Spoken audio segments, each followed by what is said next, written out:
یا معشر الروم، اے روم کے لوگو، حل لکم فی الفلاح والرشد، کیا تم چاہتے ہو کہ تم کامیاب ہو جاؤ، اور کیا تم چاہتے ہو کہ تم ہدایت پاؤ؟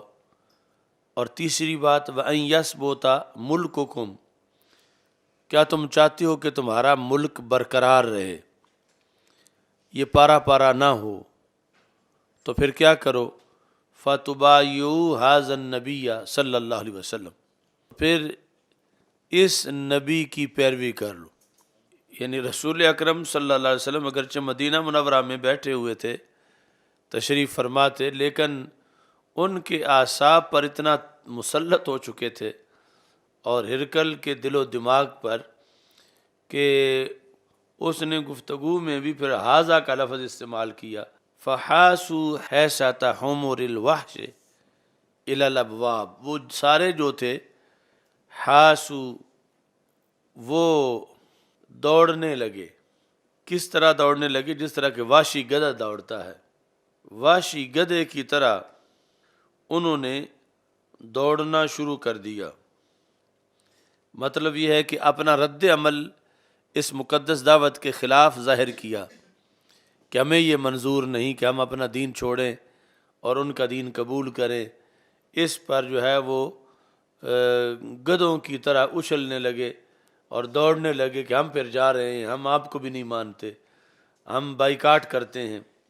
یہ جس طرح اپوزیشن واک آؤٹ کر جاتی ہے، تو اس طرح کر کے یعنی واک آؤٹ کرنے کے لیے وہ سارے اٹھ کے بھاگے کہ آپ نے ہمیں اس لیے بلایا تھا کہ آج ہمارا تم دینی تبدیل کرنا چاہتے ہو، اور اتنا تم ڈر گئے ہو کہ تم کہتے ہو کہ ملک کی سلامت نہیں رہے گا۔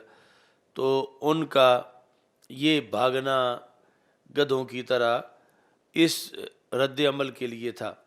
ہے ساتا حمر الوحش، حمر حمار کی جمع ہے، وحشی گدھے کی طرح، یعنی اہلی گدھا اتنا نہیں دوڑتا جتنا وحشی دوڑتا ہے۔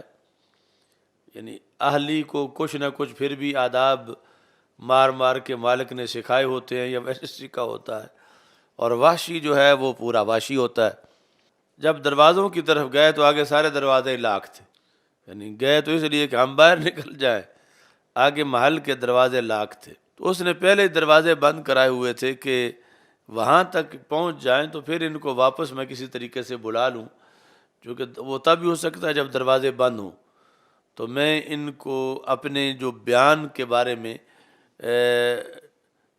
کہہ سکوں کہ میرا تو یہ مطلب نہیں تھا، بلکہ میرا یہ مطلب تھا۔ جو ہمیشہ ہی ایسے لوگ بیان دے کے پھر مکرنے کے لیے کر دیتے ہیں کہ یہ بیان جو ہے اس کا تم نے مطلب غلط سمجھا ہے، میں تو یہ بتانا چاہتا تھا تجھے اور تم نے یہ سمجھ لیا۔ تو اب وہ چونکہ اس کی قسمت میں ایمان نہیں تھا، تو جو اس نے کہا برحق کہا، لیکن اب اس نے غلط رنگ دینا چاہا۔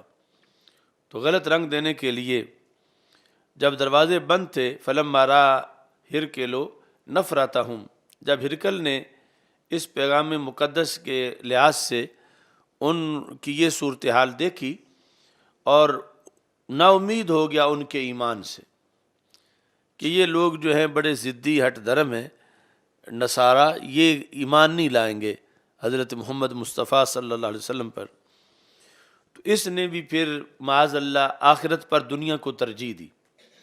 اگر آخرت کی بات ہوتی تو یہ کہتا تم دفع ہو، تم نے نہیں لانا نہ لاؤ، میں ایمان قبول کرتا ہوں۔ لیکن یہ جو ان کے پیچھے لگ کے اس نے خود بھی ایمان لانے کا ارادہ ترک کر دیا، یعنی اس کا جو رغبت تھی وہ اس نے دنیا داری پر قربان کر دی، ایمان والی رغبت وہ چھوڑ دی اور ان کو بلایا۔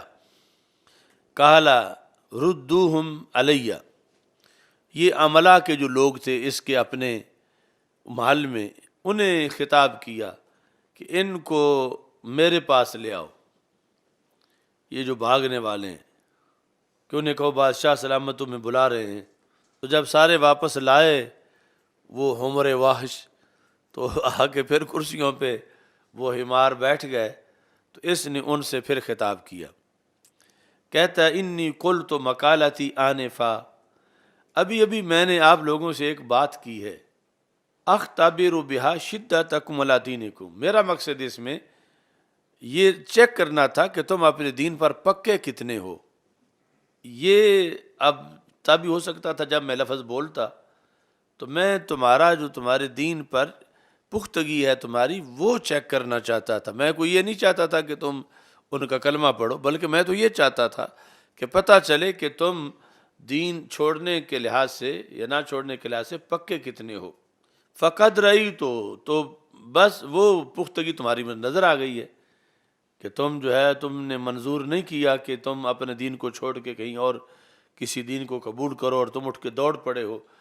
تو یہ یعنی تمہارا وہ رد عمل ہے جس کا مجھے انتظار تھا، اور تم نے میری امیدوں کے مطابق ہی کیا ہے۔ تو یہ آپس میں پھر یعنی ان کو مطمئن کرنے کے لیے اس نے اسی حق بات کو غلط پھر رنگ دیا آگے، کہ میرا مقصد یہ نہیں تھا کہ تم ان کی بیعت کر لو، ان کا کلمہ پڑھو، بلکہ یہ تھا کہ تم یہ بات سن کے تم رد عمل کیا ظاہر کرتے ہو، یہ مقصد تھا۔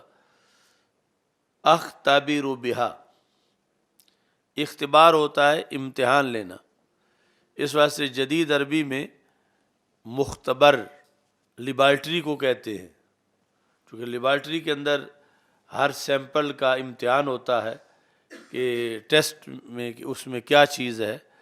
تو اس وجہ سے یعنی جدید عربی کے اندر کسی طرح کی بھی کوئی لیبارٹری ہو اس کو مختبر کہتے ہیں۔ تو یہ تھا اختبر بہا کہ میں اس قول کے ذریعے تمہارا امتحان کر رہا تھا، شدتکم، تمہاری شدت کا تمہارے دین کے اوپر۔ یہ ہے جس کو آج یہ طبقہ جب کہتا تو اس کے بعد کہتا ہے یہ تمہارا سیاسی بیان تھا۔ آج یعنی یوں بات سے پھرنے کے لیے وہ یہ رستہ بنایا ہوا کہ یہ ہمارا سیاسی بیان تھا۔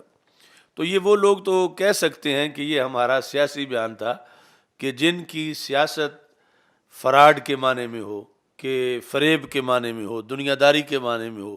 وہاں تو گنجائش ہے کہ یہ کہہ دیں کہ یہ ہم نے کوئی دین کی بات کی تھی، یہ تو ہم نے سیاست کی بات کی تھی۔